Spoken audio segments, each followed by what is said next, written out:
Yo, what is up? It is your boy Zether, back at it again with the finale to What If Deku was a Namekian Descendant.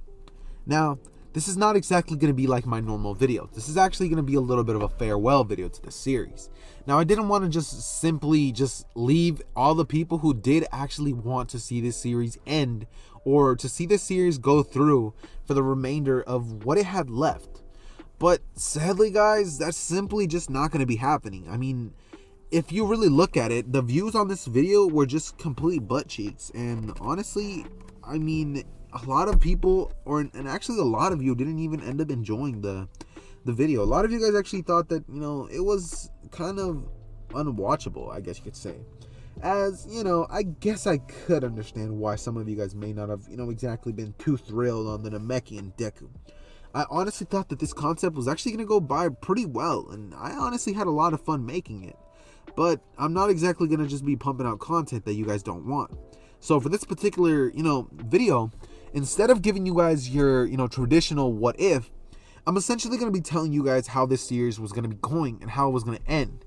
To, give you guys a little bit of a better farewell to this series. Because I didn't exactly want you guys to just be, thrown on a loop. And for those of you who actually liked the video and wanted to see part, 3, 4, 5, I think a lot of you guys actually did deserve this. So with that being said, guys, this is going to be what if what if Deku was a Namekian Descendant explained, I guess. So, yeah. So, like you guys already know, I had already pretty much ended up going into it a little deep. Now, pretty sure that I had already gone over the heroes versus villains, and pretty much what I had left off on was the USJ. See, this Deku was pretty much going to turn into a giant on this part and pretty much annihilate the Nomu. And nothing else was really going to happen. As for the 2-week break, he was essentially going to train a little bit more and develop the ability to pretty much make clones of himself in the way that, Piccolo could. And that was going to help him out a lot in terms of the sports festival.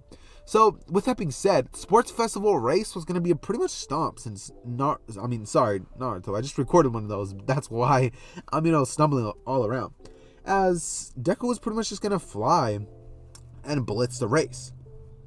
Next, we were going to be covering the Calvary Battle, in which Deku would pretty much create 2 clones of himself, Bakugo and himself, and they were pretty much just going to use the 2 clones to pretty much fly around and cover them, meaning Todoroki wouldn't exactly be able to shoot his ice attacks at him, since he could just use his his ki blast, and they were pretty much going to win that pretty dang easily. It was going to be a little interesting, but that's essentially how that was going to go.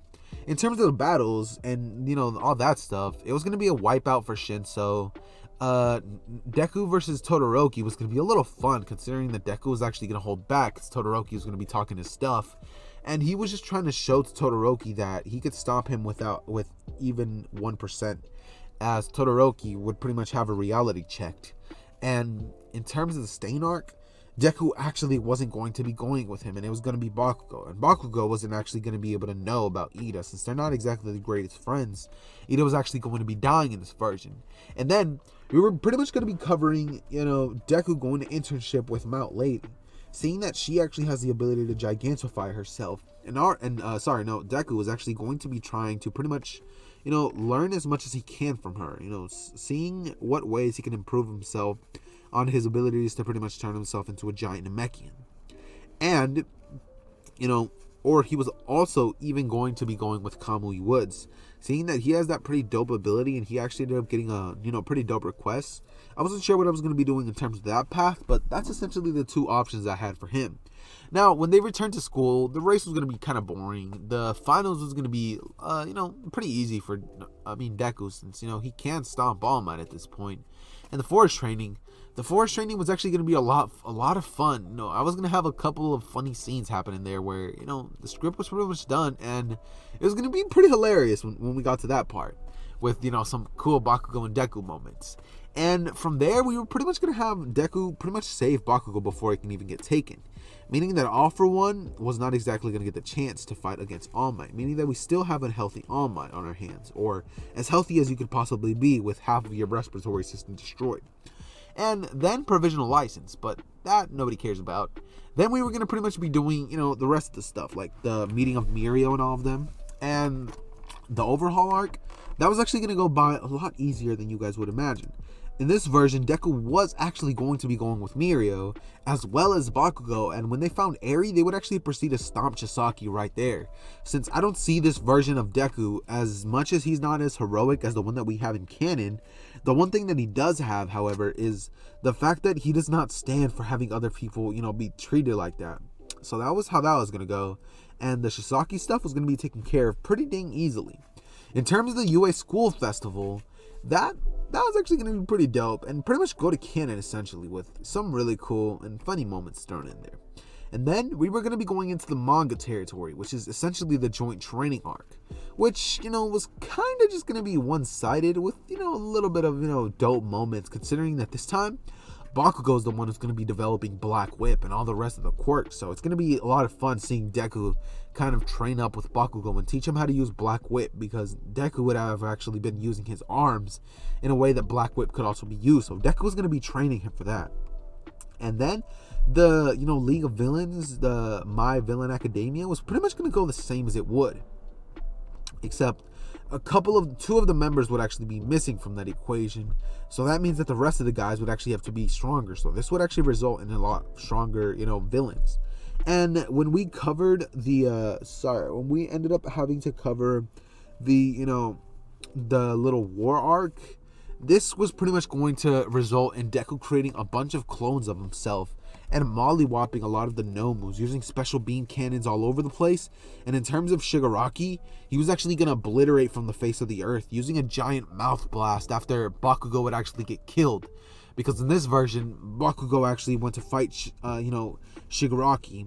And in the moment that, Deku was actually going to be stabbed by the black tendrils, Bakugo was going to jump in, but he was going to get hit in the heart.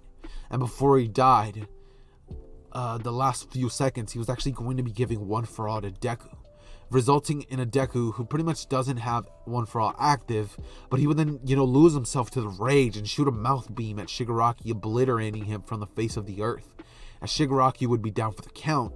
And, it was actually going to be a little bit of a somber ending. But I was actually going to be throwing in the idea of, a Bakugo reincarnation at the end of it, with, a little bit of a thing to tease y'all for, like, what if Bakugo, reincarnated and, like, something like that. But sadly, that never came to pass.